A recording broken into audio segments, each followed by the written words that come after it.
કે 84 લાખ યોનિની અંદર જઈ અને પછી આ જીવને મનુષ્ય યોનિ મળે છે. યા દેવી સર્વભૂતેષુ માતૃરૂપેણ સંસ્થિતા નમસ્તસ્યૈ નમસ્તસ્યૈ નમસ્તસ્યૈ નમો નમઃ. આજના જે આયોજન દિલુભા પૂર્વ ધારાસભ્ય દિલુભા ચુડાસમાના ધર્મપત્ની હેમકુંવરબા દેવકુંવરબા ને આજે પ્રથમ પૂર્ણતિથિ નિમિત્તે એમના સુપુત્ર ઇન્દ્રજીતભાઈએ આજે એક માતૃવંદનાનું આયોજન, એની અંદર ઉપસ્થિત સર્વે સંતો, ભેખ ભગવાન, આમંત્રિત સર્વે મહેમાનો અને જે એક માતૃ ઋણમાંથી તો આમ ક્યારે પણ કોઈ જીવને મુક્તિ મળતી નથી, પણ એના પ્રયત્નો કરવા જોઈએ આપણે કે માતા પિતા ગુરુ જગતની અંદર પ્રથમ જો પૂજનીય હોય તો જનેતા છે, બીજો નંબર જો હોય તો એ પિતાનો છે, અને ત્રીજો નંબર જો હોય તો ગુરુનો છે, અને ચોથો નંબર ઈશ્વરનો છે.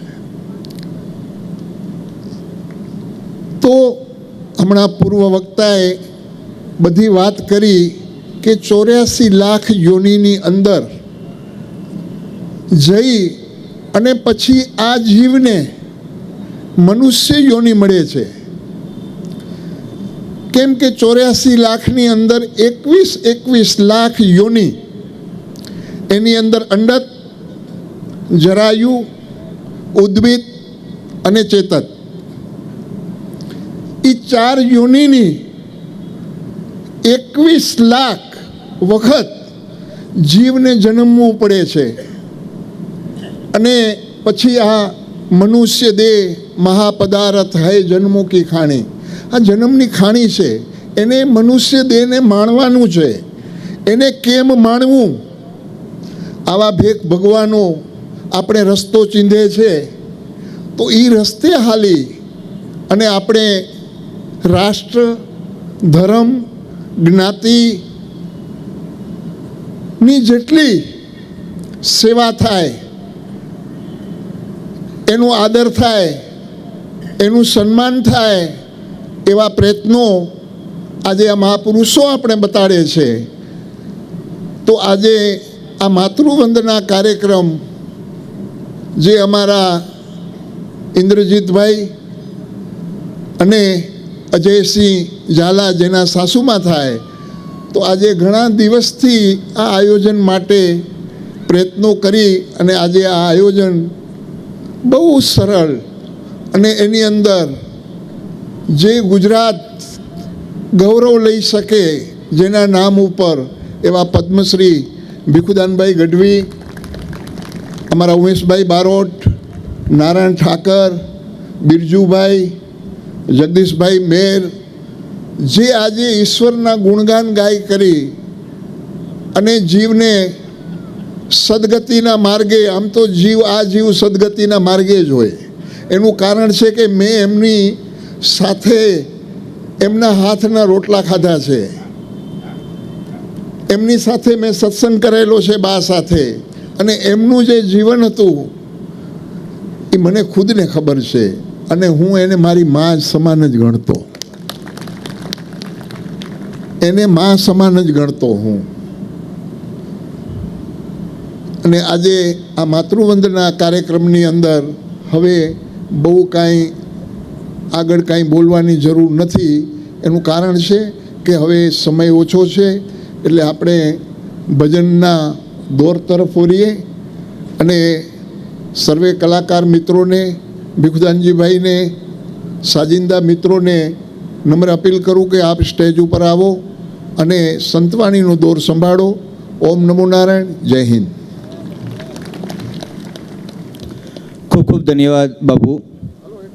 હવે પ્રથમ પહેલાં આપણે સંતોનું સ્વાગત. બાપુ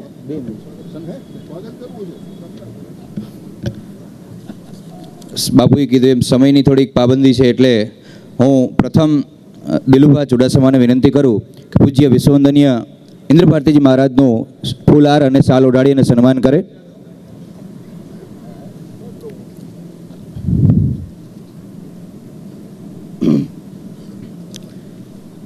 સન્માનને આપણે તાળીઓના નાદથી વધાવીએ. બોલો રુદ્રેશ્વર મહાદેવ કી.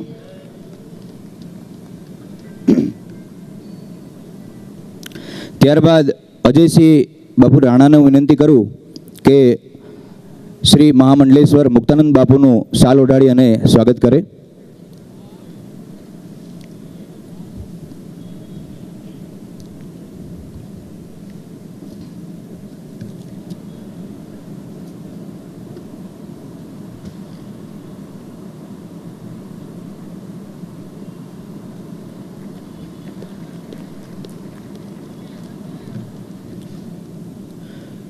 ત્યારબાદ ઇન્દ્રજીત બાપુને હું વિનંતી કરું કે BAPSના સંતોમાં રાજેશ્વર સ્વામીનું સન્માન શાલ ઉડાડીને કરે.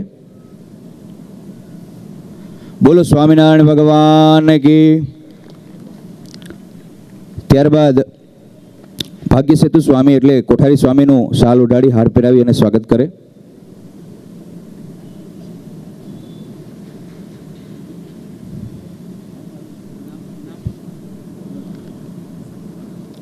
વિરમદેવસિંહજીને વિનંતી કરું કે પૂજ્ય કોઠારી સ્વામીનું શાલ ઉડાડી અને સન્માન કરે.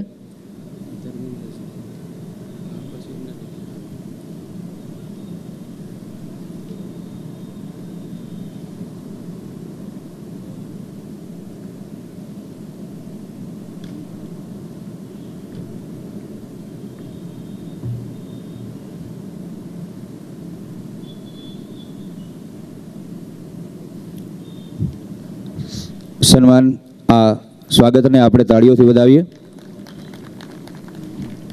ત્યારબાદ BAPS સંસ્થાના સ્વામિનારાયણ સંપ્રદાયના નારાયણ ભૂષણ સ્વામી પણ છે, તો હું નવગણસિંહને વિનંતી કરું કે એનું શાલ ઉડાડી હાર પહેરાવીને સ્વાગત કરે.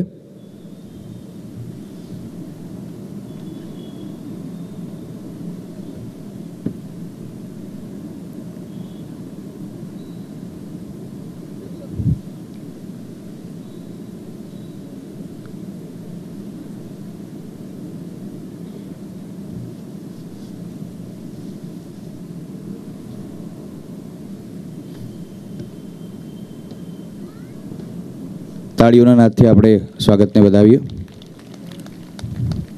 ત્યારબાદ ઇસ્કોન મંદિરના નિત્યાનંદજી સ્વામીનું સ્વાગત હું ધર્મેન્દ્રસિંહને કહું છું કે શાલ ઉડાડી અને સ્વાગત કરે.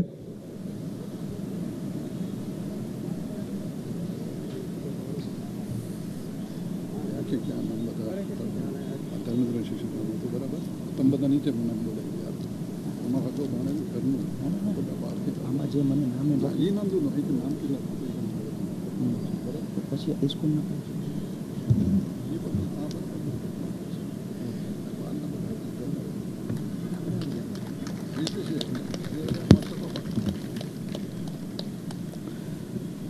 બીજા જેવા સંત સેવાવિલાદાસ સ્વામીનું સુરુભાને વિનંતી કરું શાલ ઓઢાડી અને સ્વાગત કરે.